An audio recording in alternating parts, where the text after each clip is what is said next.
এই নতুন বছরটা আমরা যেন বেশি বেশি আল্লাহর শুকরিয়া দিয়ে নতুন বছরটাকে সমৃদ্ধ করতে পারি, বেশি বেশি যেন আল্লাহর ইবাদত করতে পারি।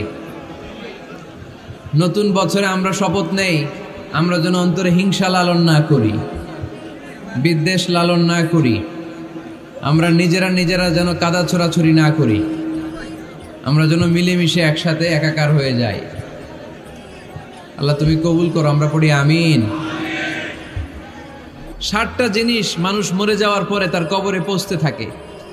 ইন্না মিম্মা ইয়ালহাকুল মুমিন মিন হাসানাতিহি বা'দা মাউতিহি, মানুষ মরে যাওয়ার পরেও যে 60টা জিনিস তার কবরে পৌঁছায় তার মধ্যে একটা হচ্ছে মসজিদান বানাহু, সে যে মসজিদ বানিয়ে গিয়েছে ওই মসজিদের সওয়াব। সুবহানাল্লাহ পড়েন। আপনি টাকা দিয়ে মসজিদ বানিয়ে দিলেন, ওই মসজিদে মুসল্লিরা নামাজ পড়ে, রোজাদাররা এসে ওখানে ইফতার খায়, তাহাজ্জুদ আদায়কারীরা তাহাজ্জুদ পড়ে, তাদের সওয়াবের কমতি হবে না, কিন্তু তাদের সওয়াবের একটা পার্সেন্টেজ সওয়াব যে ব্যক্তি মসজিদ বানালো তার আমলনামায় আল্লাহ ঢুকিয়ে দেয়। সুবহানাল্লাহ বলতে পারলেন না? হে নামাজি আমার ঘরে নামাজ পড়ো আজ, দিল মে তোমার চরণ তলে হৃদয় যায় নামাজ।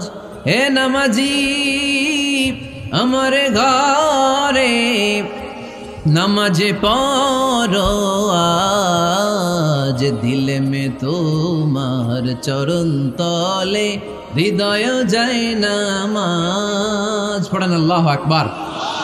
কি সুন্দর লিখেছেন কাজী নজরুল ইসলাম। কাজী নজরুল ইসলাম খুব সুন্দর করে বলেছেন, মসজিদেরই পাশে আমায় কবর দিও ভাই, ঠিক কিনা? মসজিদেরই পাশে আমায় কবর দিও ভাই, যেন গোরে হতে মুয়াজ্জিনের আযান শুনতে পাই। আমার গোরের পাশে দিয়ে ভাই নামাজিরা যাবে, পবিত্র সেই পায়ের ধ্বনি এ বান্দা শুনতে পাবে। গোরা যাব হতে গুনাহগার পাইবে রেহাই, মসজিদেরই পাশে আমায় কবর দিও ভাই। কত মানুষ নামাজি ভাই মসজিদাঙ্গিহীনাতে,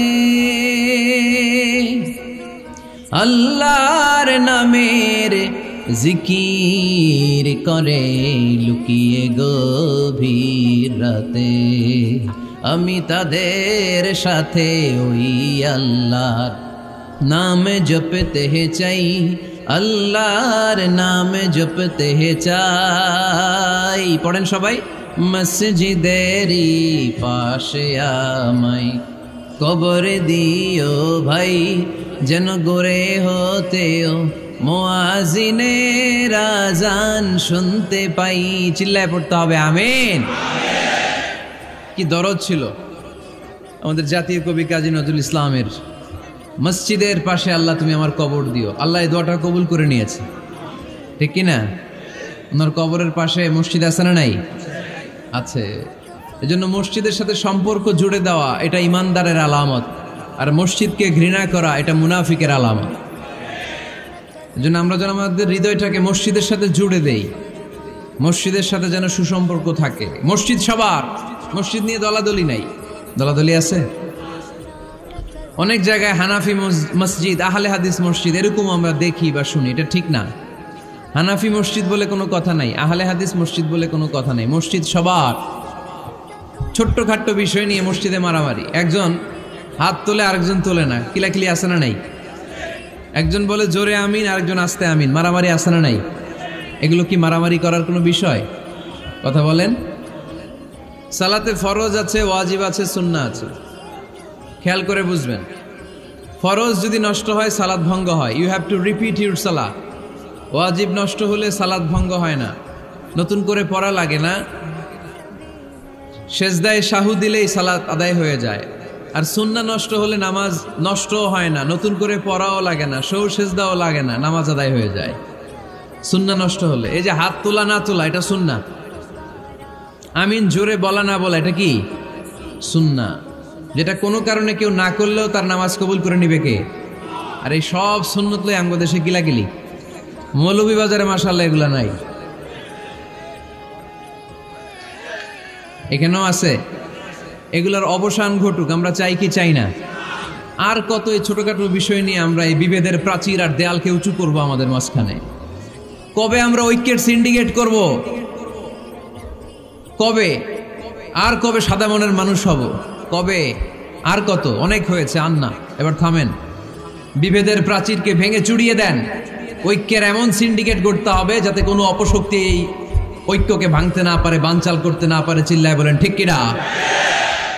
এজন্য মিউচুয়াল রেসপেক্টের দরকার, পারস্পরিক শ্রদ্ধাবোধ সব ক্ষেত্রে, রাজনীতিতে, সামাজিক অ্যাক্টিভিটিসে আমাদের আলেম ওলামাদের মধ্যে পারস্পরিক শ্রদ্ধাবোধের দরকার, মিউচুয়াল রেসপেক্ট। কেউ কাউরে রেসপেক্ট করে না, আমি যেটা বুঝছি এটাই সব, বাকি সব হারাম, এরকম বলে না অনেকে?